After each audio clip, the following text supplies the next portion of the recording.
It's time for the View in Your Mirror podcast. I'm Katie Harms, and along with Lisa Rubin, we help you check in and curate the best possible you and the best view in your mirror. We share tips, tricks, and strategies from our 35 plus years in our respective industries. We talk about your day from morning to night and everything in between. We share our uniqueness, relish in our shared experiences. Along the way, we share conversation with fabulous people who give us their own thought-provoking insights. So come along as we help you hone the best view in your mirror. Oh, Lisa Rubin. Good morning, Katie. You know, it happens to be our birthday month. We both share the month. You're right, Katie, we do. We don't share the sign, but we share the month. We do share the month, right? Right? And I am a couple years older. So I think so. I think you're a year older. I'm turning the age where I have to sign up for Medicare. You are? Yes, it's a I big did one. not know that. Yeah. I was off a year. It's a big number. I think we're 2 years apart, right? We are 2 years apart. I love that neither of us really care what our age is, because to me, it's aging up. We're aging up, right? Yes. I had a question my birthday, when I had my birthday, and I thought, oh, I'm that age? Oh, wow. Like, I didn't have a problem turning 60. It was like 60, okay. But now this in-between stuff is like, Yeah. So I'm at another one. So I filled out everything because it's very confusing. And I'm not yet collecting Medicare, any of that, because we're still getting insurance. People are still working, right? There's all of that, but you still have to do it by a certain age or you get penalized if you don't do the Part B and all of that. I'm sure there's people that know way more about this than I do. We could probably have somebody on to talk about it, but I cannot believe the number of calls that I've gotten since I actually went on the government site, filled it all out.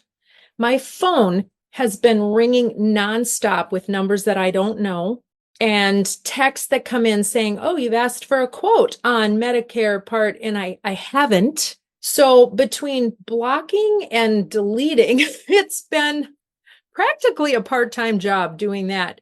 But as we go into this age, it just strikes me as it's one more opportunity to build some infrastructure. It's a shift in infrastructure. And that's the word we've been talking about, right? That's our word of June, isn't it? It is infrastructure. I've seen some clients recently who are in various stages of their lives. One woman is going through a rebirth of her home. Let's just call it a rebirth of her home. So when you live in a home for many, many years, as most people do, you collect stuff, you're busy living your life, and even if you have good infrastructure, in other words, good storage, good processes of how you use things, it gets very difficult as kids get older, as things that they're involved in changes and all of that. So you need to continue to look at that infrastructure, or you get to the place where you do it as a big collective project and you start in the bottom far corner of the basement and work your way up and out, right? But infrastructure is so important. And what I find with people is it's hard to focus on the infrastructure because they're focused on what shows. Yes. And so then that got me thinking about you and what you've done for the last close to 40 years or 40 years now, really, is how do you set people up for their infrastructure? That's a great question. That is actually how I've set my business up, right? Because when people hear about me or want to know more questions, they automatically go to the personal shopping piece, right? Where are we going to go shopping? All of that. But it's, for me, the infrastructure of your wardrobe and how your wardrobe works for your lifestyle. That is the most important part. The shopping piece, I always say, is the frosting on the cupcake, right? And so I have developed a technique, I guess, or a career out of helping people with that, because people don't see their wardrobe that way. They just see clothes in their closet, and some people see I just have to put clothes on for the day and go about my business. But even how you and I work together, like how their closet is set up and how you build a closet, and then you put the clothes in the closet, if you build that infrastructure on both sides, it is so much easier to get ready for your day. A good example is on Saturday, I went over to a client's house, and she has a 10-day business trip she's going on, over doing 2 meetings, 3, 4, 5 meetings a day, interviewing people all in Europe. And we laid out her entire, let's call it, infrastructure of her wardrobe so that she can bring 1 carry-on, 3 pairs of shoes, and her entire wardrobe works, right? You're telling me she's on a business trip out of a carry-on. Yep. But she has to look good, and she has to be professional and executive every day, and she has to change twice a day. So that is very overwhelming for people. And so I am there to obviously help her. And of course, I had to find some things that were missing, but I showed her how you can mix and match. And okay, on Monday, who are you going to see? Are those the same people on Thursday? Where are you going to be photographed? Where are you not going to be photographed? And she's too busy to think about that stuff, right? So I was there to teach and train her and actually lay everything out. And all she had to do last night was put it in her suitcase. Those are the kinds of things that people get so overwhelmed with. And they end up throwing a bunch of stuff in their suitcase that they never wear. They also end up buying a bunch of stuff that sometimes they don't even try on. So when they get to their location, it doesn't fit them. It's either too big or too small, too long, too short. So again, that's time structure. Yeah. So that time that people spend on their own trying to figure it out, you're going to make that a more efficient process because it's tried and true and tested. You can look at a wardrobe and nail it in a short amount of time. Yeah, if I you get can fill in the holes, fill in the blanks of what may be needed. So you're also, goes back to my favorite word, efficiencies. You're saving them money in the long run. So they're paying you for your time, but you can get done in an hour or 2 hours what it'd probably take them a day to do. A day? Yeah, right. Minimum. But keep in mind, I mean, this particular example I'm giving you, she's been a client of mine for a long time. So we have been building her infrastructure of her wardrobe for a long period of time. Which means you're not going in and a wholesale clean out of, you got to get rid of this. I mean, and the people that you've been working with, or when you build those relationships and they understand the importance of infrastructure, I think that was kind of one of those keys that we figured out the other day, that you and I are not about selling a product or the shop, or it's not a commission business. You're truly interested in helping to build the infrastructure that is the most important part of what you do and what I do, so that their lives can be made easier as they move through them. Exactly. I mean, for you, when you're doing a mudroom closet, right? I mean, how important is that? People come, especially that have kids and families and backpacks, and it is a mob scene back there, right? So everyone's throwing stuff all over the place. They're missing stuff. They can't find stuff. That takes time too. Try to get 3 kids in the car when nobody knows where anything is in that back mudroom. Same thing. It's the same thing. It's like, if you build it right and everyone knows their space, sure, they might not hang their coat on the hanger and it might fall down, but they know where their space is. They know their spot. So just look in that spot, or cubbies or lockers or whatever it is. So I just think that's a really important word. And I think people need to really think about that. when they're looking at their clothes. And they might spend money on the front end to get their wardrobe working really well. But if you take it over a 5-year period, if you did it that way versus the way you're normally doing it, you're spending a lot more money, and money that is going out the door. I mean, I've said this a million times. When I go in and look at someone's closet, the stuff that has the tags on it was retail therapy. Yeah. What's the average? Like, how many garments would you say average when you get a new client? Well, sometimes they hide things. From you even. But for me, even, I have never even met them. I would tell Which just tells you they know that doesn't work for them. Well, let's exclude shoes because I can't tell those. Like the ones that are in the boxes, if you don't keep all your shoes in the boxes, that's usually a pretty good indication that they haven't worn them yet. I would tell you between 5 and 15 tags. Mm-hmm.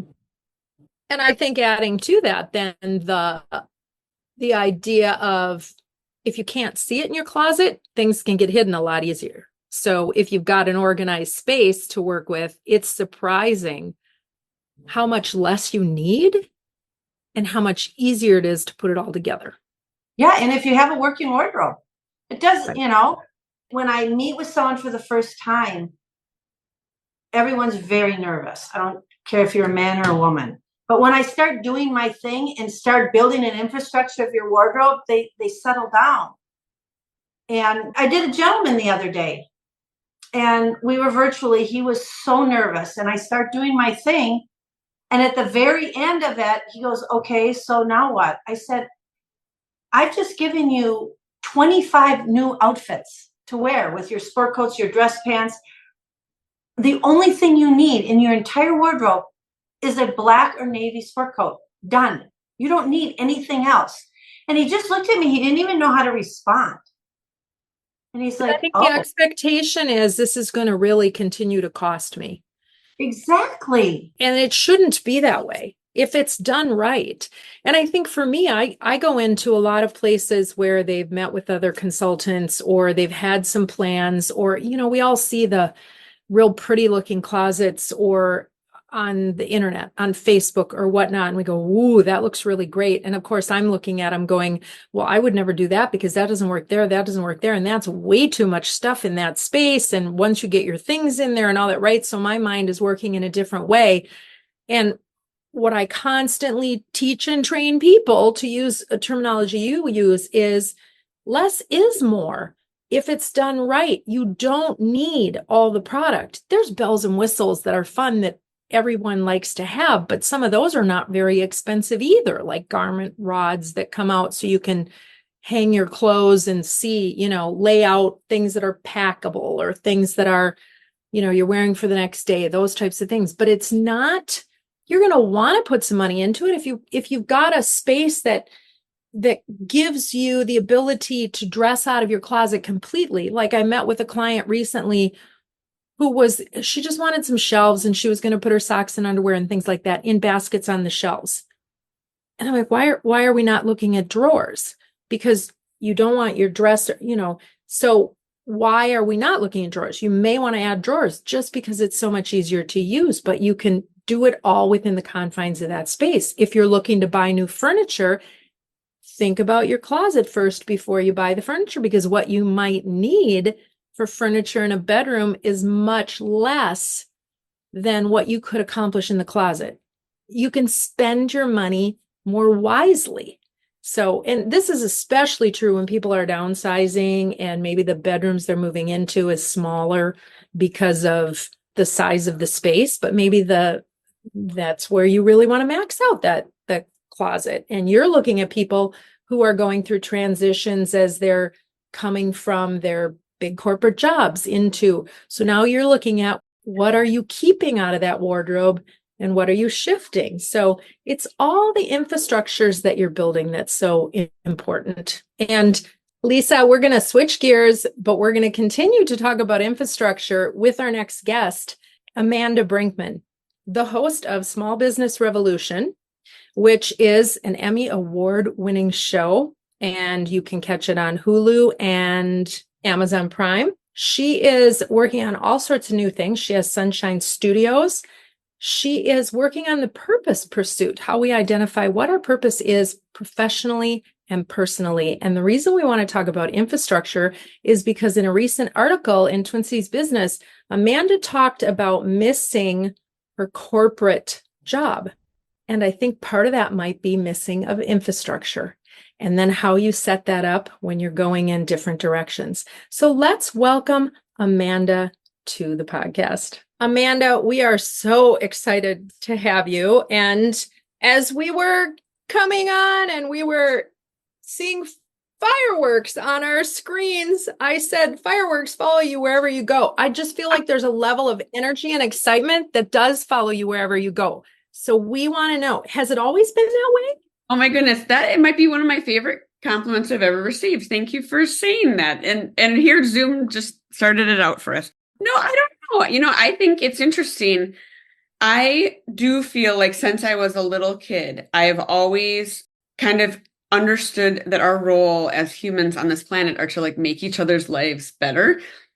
And we all have our own way in which we are able to do that. And for me, it's through enthusiasm and compliments, like words of affirmation I'm like off the charts. That's my love language. Like I walk up to strangers all the time and just tell them nice things. I can't not do it. And much to the embarrassment of our teenage daughter. But anyway, I don't know. I love kind of how each of us have that core purpose. Like has been that way since the very beginning, since we were little kids. So yeah, I guess maybe it's followed me around since the beginning. I've never really thought about it that way. I like that. So would the people that have known you for a long time say it's not surprising who you are, what you've accomplished, what you've come to? Correct. I think, yes. I feel like I suppose what people would call an old soul. My mom used to always say that when I was growing up. She's like, you have just always been 12 going on 30. And I see that in our daughter too. And so I think there was just a certain level of, it wasn't just the maturity. I think what comes from being an old soul, or what comes from that kind of maturity, is seeing a bigger picture, that it's more than just who you are or what's affecting your life, but you're a part of this bigger puzzle, and understanding the significance and importance of that. So I think other people around me I don't think I'm that different. I think there's parts of me that are more refined or have been more developed just in terms of skill set development around some of those same probably character traits that were there since the beginning. That'd be an interesting question to ask people, I suppose. I don't know that we've necessarily asked it before, but it just felt like the right thing to ask with you. Yeah. Which is part of it, right? So what's your learning style? How do you learn? I learn by doing. That's such an interesting question, because I think like when we were kids, right, especially in school, there was only like one way to teach. It was very hierarchical learning, like building blocks, learn this, then that, and take tests and regurgitate everything you've learned in 1 hour in the quiet. Like it's a very traditional way to learn.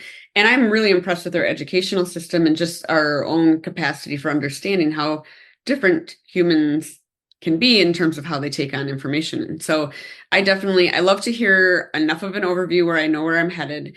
And then I'm best when I'm like actually doing or trying and iterating versus reading the entire book on the topic and then starting. I need to kind of I need to know where we're headed, but then I need to just kind of get after it. Enough chit chat. Let's go. I can definitely relate to that. Yeah. So my question is, how do you feel about making mistakes? I don't like to make them, which sometimes it's for sure gets in the way of doing things. Like I'm planning a big event this fall, and I'm excited about it. I'm going to give a big talk about my journey and certainly what I've learned about myself in the last few years. A woman in middle age, a mom, someone who just left corporate, just started my own business, and all the things that I've learned about personal purpose in the meantime. And it's interesting how there are certain elements of it, as I'm investing in myself and in creating this space for women and this space for people who want to talk about purpose. It's interesting how there are pieces that I don't want to misstep on, yet that will be what will be so beautiful about this first of what I think will be many events and many coming together as this community. So I don't know. I don't like to make mistakes, but I think that gets in my way of just trying and iterating, which is interesting because I just mentioned that that's my learning style. So wow, this is like free therapy. Well, and I had a question as I was even prepping this question is, and you used the word that I had written down because is it mistakes or missteps? And is a misstep really misstep, or is it our idea of how it should be, which I dislike that word. Yep.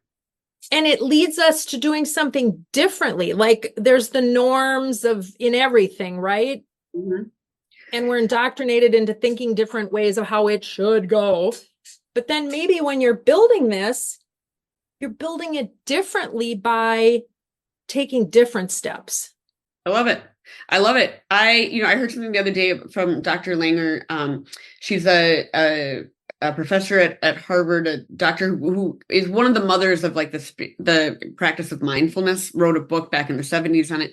Anyway, she was talking about how do not worry about making the right decision, because make your decision right, because you can't possibly ever know what could happen between two paths. You can't factor in all these different things that are outside of your control that could possibly happen if you choose this school or that school or this job or that job. If you buy this house or that house, there's no way to possibly know. And so just commit to the decision that you've made. And I think that is a really beautiful way to think about things, because then it does, to your point, it makes the word misstep a non-thing. There is no such thing as a misstep. That's just the path you took. That's just the direction that things went. That was the learning that you had. I think it's probably pretty closely tied to when people would say things happen for a reason or things like that. But yeah, I think that's interesting. I don't think there's a misstep. When I get the question, I also get the question a lot, like, what would you go back and change if you could change anything? And it's like, I just really wouldn't. I'm so grateful for my life. I'm so grateful for so many aspects of it, that it's a butterfly effect. If I were to undo any one thing, I don't know that no one could know whether or not you'd end up in the exact same space again. And that belief, oh my gosh, yes, that belief that the best is yet to come. Mm-hmm. Oh, no matter where you are. Yes. At this age, the stage of my life, the season of my life, I'm so in love with the concept of becoming. Like, I think as an achiever, as a type A, as an oldest child, all the things, textbook, don't want to make mistakes like Lisa, like all those things. I think I used to think I was supposed to arrive somewhere and be some version and know all the things at some point. And now at this stage, I just see it completely differently. I see that how beautiful is the journey? Like how beautiful this concept of like, I'm not the same exact person I was 2 years ago. And I also love that I'm not the same person I'll be 2 years from now. But I don't feel regret about who I was. And I don't feel bad that I'm not where I'm going to be yet. I just love this concept of becoming and how fun it is to learn new things about ourselves. But don't you also think, because I'm very much like you, what I've learned now that I'm in my 60s, that the missteps that you have had or the things that you think were missteps or mistakes, you've learned from almost in a subconscious way. And that helps you build who you are today even better. At least for me, that's how I've been looking at it. And I build my day on gut. I always have. And I'm so much better at, if this is how my gut feels, I'm going with it. Where I used to fight with my gut, my older self, now I'm like, nope, I'm right in my gut. And generally my gut seems to work for me. So I did it not as a mistake, but more in that direction. I found myself doing more of in the last 5 years. So beautifully said. Beautifully said. Yes, I think that's right. I think we over-engineer just about everything. And I think in our younger years, we think we can solve things intellectually. And in the business world, we're all about data now, so much to the degree that we have forgotten about gut and like instinct and listening to ourselves. I think you're absolutely right. That was really beautifully put, Lisa. And I also want to tell you that this journey you're taking and the big talk you're going to do in September, being that I deal with women all day long for the last 40 years, I can guarantee you that everything you're going to say that day in that room, women have thought about, are thinking about, or going to think about. Mm-hmm. We're all the same in our thoughts. Mm-hmm. And I think that it's really important to know that, you know, and women like to hear from other women, especially successful women like you, because everyone walks around with this I don't know, like low self-esteem about certain things that they do, whether it's business, professionally, mom, wife, whatever it is. And when they can hear it exactly how they're thinking from someone else, that really resonates with them. Isn't that interesting? It is a human need, I think, to have that validation or affirmation that what you're experiencing, you're not alone in. That's why I'm so excited too, that there's so much more prevalence of just the world, not just women, but talking about like menopause and perimenopause and premenopause, like all these things. Like I think how healthy and think about mental health, like all these things, the more we just talk about it, the less isolated people feel. And I think that I just think that's so great. Whatever the topic is, I think the fact that we're becoming more communicative and vulnerable and sharing our experiences, the better. And it's the other side of things happening for a reason. It's another way to think about it is that you can give purpose to your pain or your journey. And it doesn't have to be like big P pain. It could be little P pain, but like, or little T trauma. But like if you've gone through something and you kind of feel like you learned how to cope with it, or you developed some sort of way to muscle through it, why would you not want to share that with someone else who's coming up behind you, about to go down or through that same experience? I think it's why as mothers, we give such unsolicited advice all the time. We don't mean to tell people how to parent. We're just like, here's something that was helpful to me. I must share it with you because parenting's hard, you know? So anyway, I think there's some, and when you think about it, that is how we have passed on information for centuries, since the beginning of time. Like therapy and thinking we can intellectually just talk through issues without actually telling people how to maybe what we've learned. That's really only 100-year-old practice, you know, for generations. That's how we have helped each other, is by passing on that information backwards after we've gone through the tough thing. Well, isn't that the truth too? And in the healing of yourself, that comes through helping others. When you're feeling insulated, when you're feeling like you're the only one, like Lisa says, you know, everyone's had these thoughts. So just even knowing that everyone's had these thoughts in some form at some point in their life, whether it's what's the effect we talk about, that you're not worthy of your job, or imposter syndrome. Imposter syndrome is a good one. Like we've all experienced that. That's almost universal, right? So I think what I'm hearing happening with all of us as we come into ourselves come into our being, is we're being unapologetically us and sharing that so that others can get there faster. Mm-hmm. I love that term, unapologetically us. I love that. That's really beautiful. Yeah, I like that. Well, so now you talked about, because I mean, social media is a relatively new thing, right?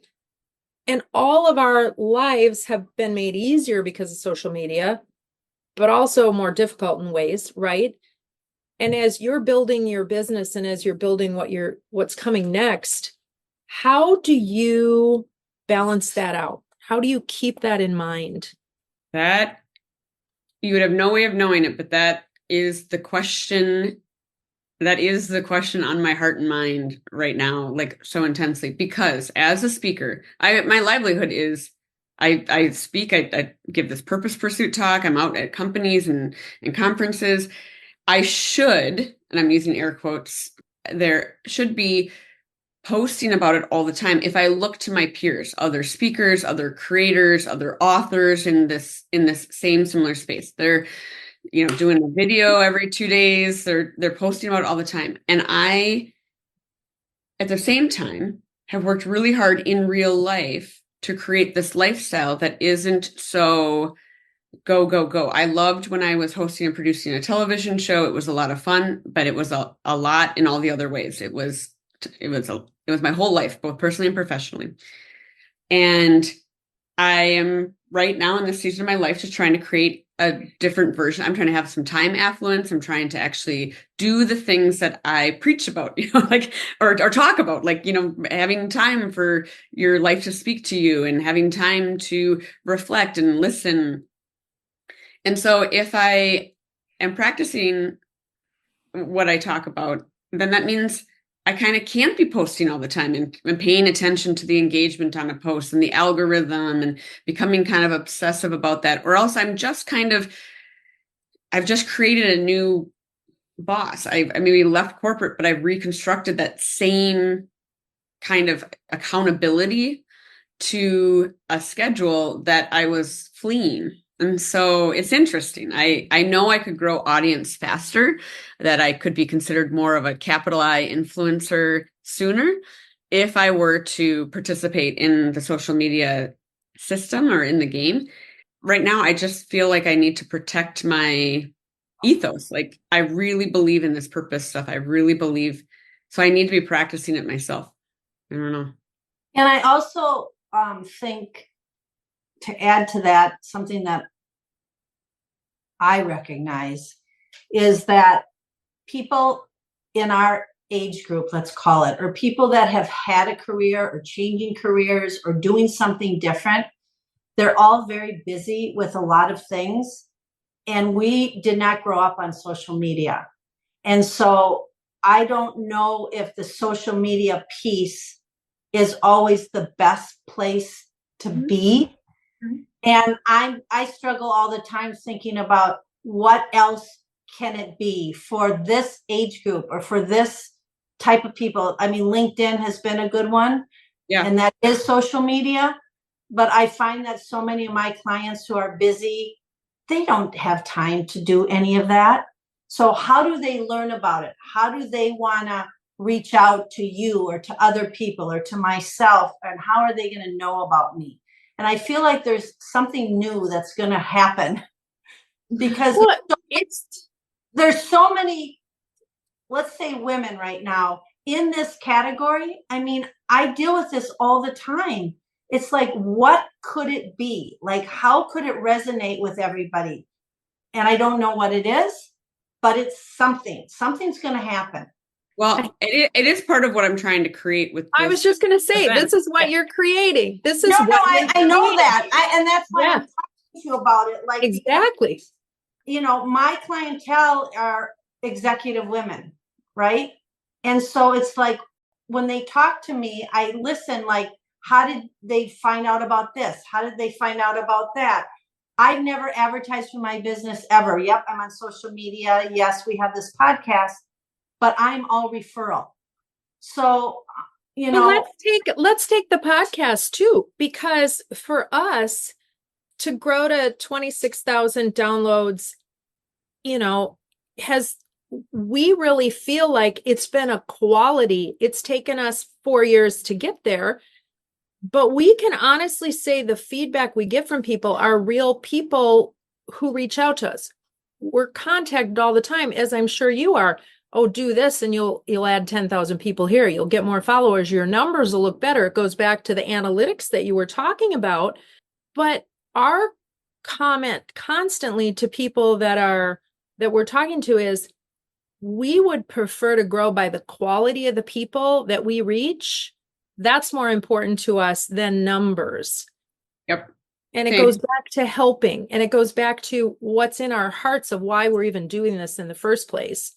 Yeah, I love that. And I think, and I want to mutually applaud you on that. Like, I think that's better. I just think that's better. You're creating something that's going to really matter and be impactful to the community you feel called to serve. And I think that is better than just trying to appeal in mass or chase these numbers. That is what I'm trying to create with this event, is because I feel like there's just going to be organic growth. I just feel like all my girlfriends, we're all talking about this stuff. We're talking about how we are in this midlife chrysalis of, like, we feel like we're maybe spiritually and emotionally reawakened, where our bodies are going through changes. We're a sandwich generation, where our kids are leaving. Like, we're all kind of in this same space, and it's helpful to talk about it and create a community to encourage each other and have some fun with it. And so I rather organically grow that through in-person gatherings like this. And this first one will be an experiment, and then we'll see how often they are. But let's talk a little bit more of that. We're going to take a quick break and talk about Mira Couture. I want to talk about that. Bravo. I'm like already have it down on my calendar. I think it's going to be great. So we'll be right back. Okay, Lisa, talk to me about how it actually works to bring a client into Mira Couture in Chicago. You would meet me. I'd already know ahead of time what we're looking for, and I will have pre-looked at fabric ideas. You walk in, we talk to them about what we're thinking about. Julie will write and make a drawing, find out exactly what you want, whether it's a blazer, whether it's a dress, whether it's a pair of pants, whether it's a coat, mother of bride, mother of the groom. Then we talk fabric, and then they start wrapping you in the fabrics to see what you really like. And the rest is history. It's done. They take care of it. They take your measurements. So really, this doesn't have to be replicated in terms of a trip back because you've been measured. So if you ever want to order something else, you're set. It happens all the time. Once a client, I can get them one time, then we just keep moving on with whatever their needs are. I help create it with Julie. They sign off on the design and we make it. You know, it's interesting. We talk about in the home building process and all of that, the selections that are made, the money that is spent on these things with very little care and thought that goes into it. And yet here you have an opportunity to make such selections in your wardrobe in pieces that you will have for years and years and years. So you might spend a little bit more, but not as much as you would think, right? Exactly. And the one thing I tell mother of the brides and mother of the grooms is if we have a dress that we're going to make long and you want to be able to cut it off and wear it to other people's weddings as a cocktail dress, all you're paying for then is an alteration. So it's like two dresses in one. So break that down. That makes sense. Custom scares people. Sure. And it shouldn't. It shouldn't. You can spend maybe a little bit more than you thought you were going to spend, but it is so well worth it if you know exactly what you want. And most women, if they have something special they're going to, in their head, they already have what they want. They just don't know how to communicate it. That's my job to figure that out. And Julie's really good at that too. Experience the magic. Go to miracouture.com. We're back, and there's so many ways our conversation could go, and I feel like we don't have enough time with you. So it'll be fun to learn more as we go. But talk about what you see as this September 26th event. What brought you to this? Yes. So I have been giving this new talk, The Purpose Pursuit, for almost a year.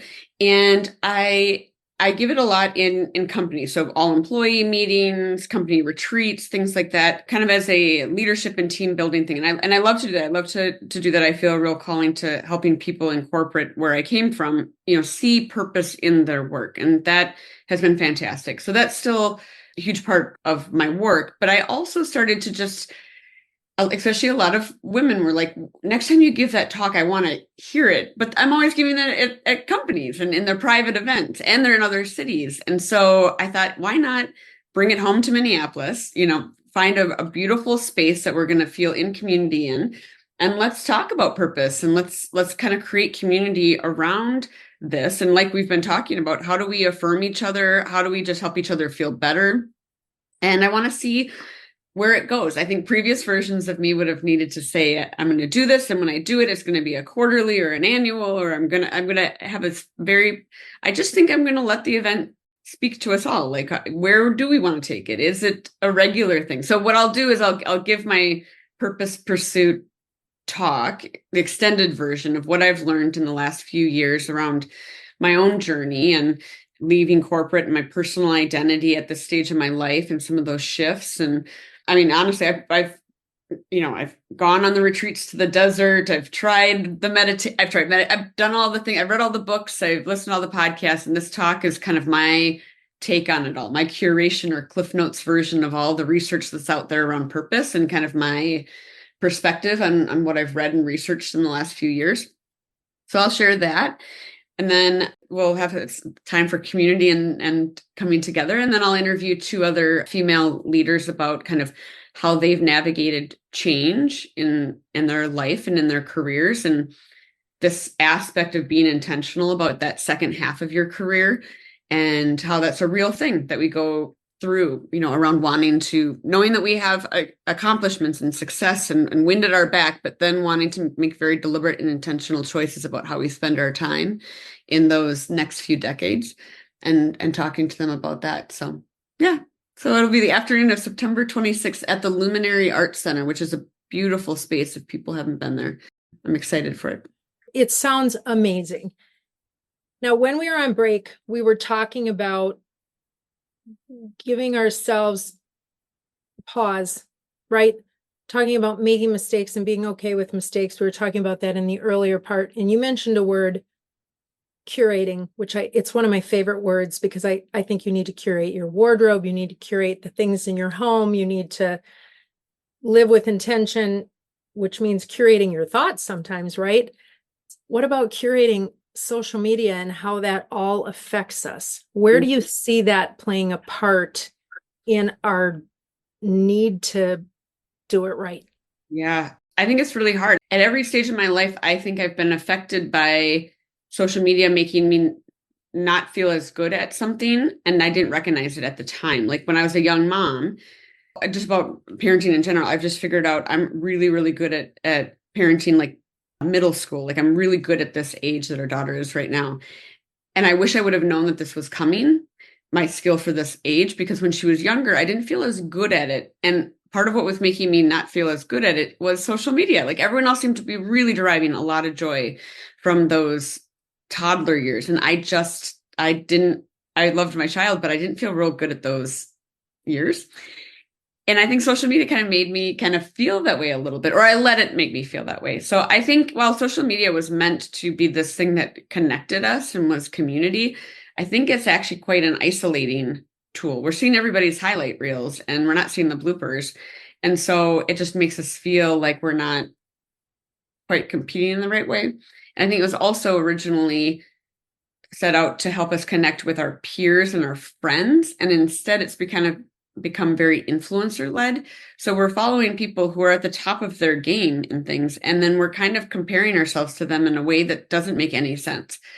We didn't used to do that with television shows. We didn't used to watch someone and say, oh, look how different my life is from this person. But because now we're seeing that actor or actress in their kitchen, we're suddenly comparing our kitchen and lifestyle to them, because social media has kind of was set up as this peer. I don't know if this is making sense, but I just think it makes a lot creating of sense. this delta of dissatisfaction. And one of the things I talk about a lot is how contentment as an emotion is underrated. We talk a lot about happiness and our quest for happiness, but we skip right over how valuable contentment actually can be.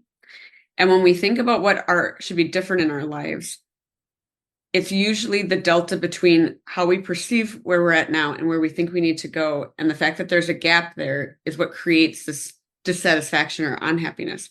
If we just change our mind and decide our weight, the health of our marriage, our job, our house, whatever it is we think should be better, what we think is better. If we just decide that right how it is right now is perfect, then there is no delta, there is no gap. And so anyway, my quest lately is to stay in a state of awe about how amazing the world is, and then contentment, to actually just decide things are good the way they are. Oh, the contentment lesson my mother taught me many years ago before she passed, when she had a lot of health issues. And it was maybe I asked her, but Mama, are you happy? And she said, that's the wrong question to ask, because you can't always be happy. That's not realistic. Content. Am I content? I'm living a content life. And that's all anybody can ask for. And that's stuck with me. And I haven't thought about it really. I mean, it's always been there, but you saying that is just such a heart-centered message that's come back. So thank you for that. That was phenomenal. I like that too. I like that. I'm going to use that for myself. So, all right, let's switch gears for a little bit. Okay. And Amanda, let's talk about the evolution of your style and your branding of yourself, like the outer self, right? Because I went back and looked at a lot of different photos, speaking of social media, right? So how did that happen? Well, I have always been drawn to like design and style, and I think it has just become more sophisticated over time. Like I think when I was younger, I didn't know what I didn't know about style or makeup or brands or things being pulled together. And I think over time, I just was exposed to more. And so I think we were talking about curation earlier. I think I just started to become more refined in it. Also, the older I get, and I know you teach your clients this a lot, Lisa, which is a incredibly valuable lesson, is the older you get, who cares about trends? You look the best when you're dressing for your body style and when you feel good in your clothes and you feel confident in what you're doing. And so I think the older you get, the more you give yourself permission. Like low-rise jeans ain't ever going to work for that. That's never happening for this apple body. So I gotta just let it go. Like where it works for your body. Yes. Anyway, so I just think you give yourself more permission over time to really hone in on it. And I would have to say, like, I'm very much, I feel like I'm like square in the perimenopausal stage of life. And so weight gain, things ending up on different parts of my body than they ever did. My old tricks not working, all that is like a reality for me right now. And what I'm trying to readjust my mind around is that it's much more about just dressing in a way that I feel good and confident in, and that my style isn't past clothes I've had. Like as I'm buying new clothes that are this size now, people are still saying nice things or complimenting me on my style. And I think for me, that was a big point of permission. Like when I was starting to feel guilty about weight gain, I was like, but my style was, because I'm looking at the things currently in my closet that maybe don't fit the same way anymore. And I have to remember that my style it's a perspective, it's a curation. It's what I buy and bring into my closet, not just what I've had in the past. So anyway, I think the older I've gotten, I've just given myself more permission to kind of get that. Good for you, because that's what I teach and train. So you've got it. And it's what you feel confident in. It's what makes you feel good. Mm-hmm. And you look good. So you're doing a great job. Thank you. My favorite is shoes though, because I have like over 100 pairs of shoes. I love them so much, but they're there for you no matter what. Yes, they are. Shoes and handbags. Shoes and handbags. Yes. Yeah. That's so true. Well, what are and jewelry and jewelry. That's my favorite thing to buy when we go on vacation or when I'm visiting a small business. Like it's a great way. I'm obviously really pro small business. And so I think it's such a great way to support artists to buy their jewelry. And then you always have a story with it too, So yep. Yeah. And it's easy to pack. It's real easy to pack and bring home with you. Yes. And sometimes your jewelry become your lucky pieces. And so it becomes your story, not their story. Mm-hmm. Oh, I love that. Oh, so true. All right, let's end with this. Doing well, doing good. We talked about this right at the beginning, that you really feel that that's your purpose in life is to help others.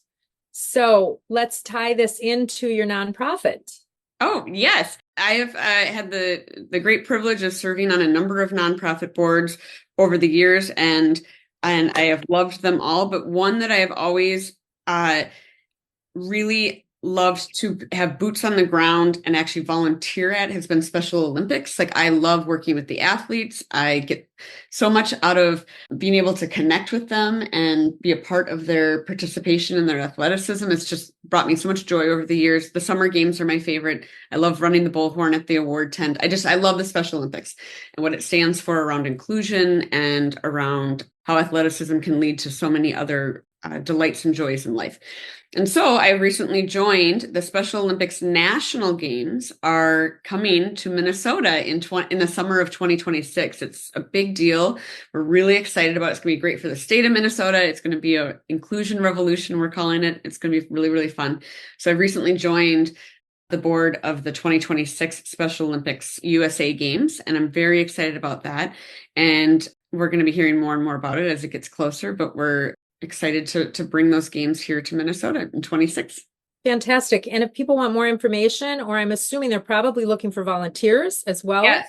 Yeah. Yes. We're going to do a big volunteer kickoff here coming up soon. But as of right now, you can get on the email list. It's if you just Google Special Olympics USA Games, you'll find it. But the official website is 2026 Special Olympics USA Games.org. That's a mouthful.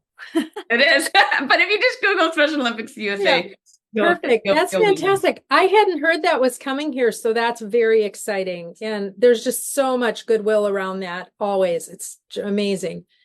So that'll be good to see. The one thing we did not talk about really is infrastructure. But I feel like we got a very good sense of how you build your infrastructure, which is doing good work and elevating those around you. Yeah, I am learning though this about myself though as an entrepreneur, that what I miss about corporate, or what I just miss about working for someone else and in an existing infrastructure, is I do miss the team aspect of it. I felt like I was a leader who really wanted to not just manage people or projects, but to truly lead and develop and help people kind of continue to grow. And so there's that piece of it, but there's also like I miss kind of like you can rely on other people who bring different expertise to the table, like with planning this event. Like I have the vision, I've got some high level execution, but boy, do I miss a team that like can make these events sing and bring it all to life. And I need to find someone to help me cut the talk up into social media eventually. So that's where the stage I'm at. For the last decade, I've been telling entrepreneurs, focus on the parts of your business that only you are best at growing, and find other people to surround yourself with and to hire that can help you. And now I'm going to need to take some of my own medicine. I'm going to need to start building that team on my own. So that's the stage I'm at as an entrepreneur, is realizing you just cannot do it all. Well, you can try, but you won't sleep much. So. Oh, thank you so much for being with us. Really, it has been delightful. The time has flown. Cannot wait to continue to watch and follow you. And we'll really look forward to September 26th. Thank you. And how can people get a hold of you or see what you're doing?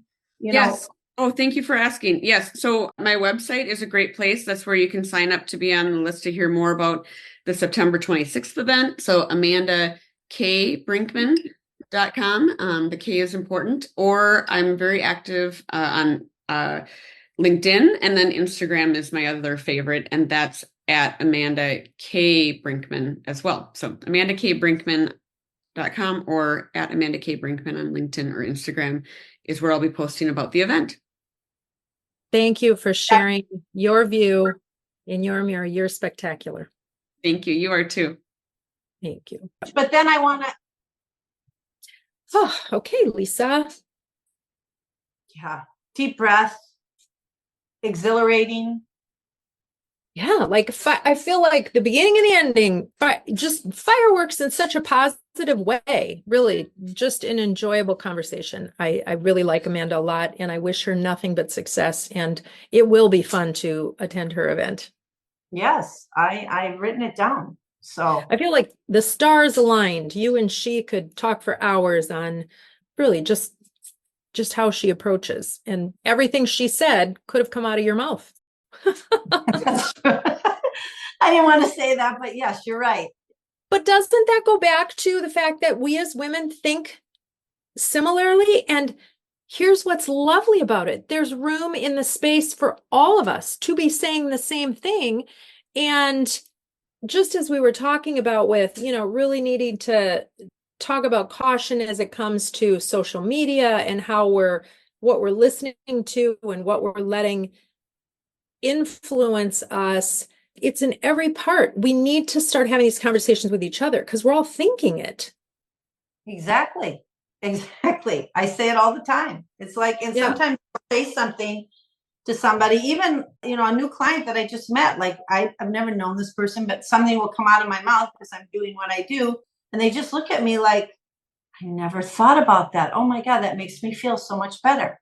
So exactly. And it is our job as women to help other women. That's just that's inherent in us, I think. That's why it should be inherent in all people, but I really do think as, those of us who are fortunate to be moms or have those relationships, I think that is something that it bubbles up and percolates and you learn it as you go. And if we don't tell somebody, then somebody else will tell somebody, right? So we might as well speak what we know, which is exactly what she's saying. Yes, exactly. So enjoyable.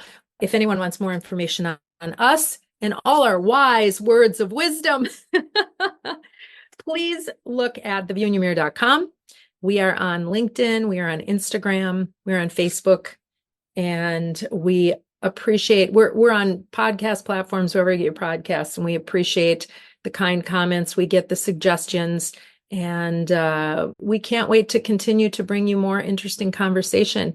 And please know that when you look in the mirror, you are looking at the one and only version of yourself. Make it the best. Put a smile on your face and know you are the best you that you can be. Until next time.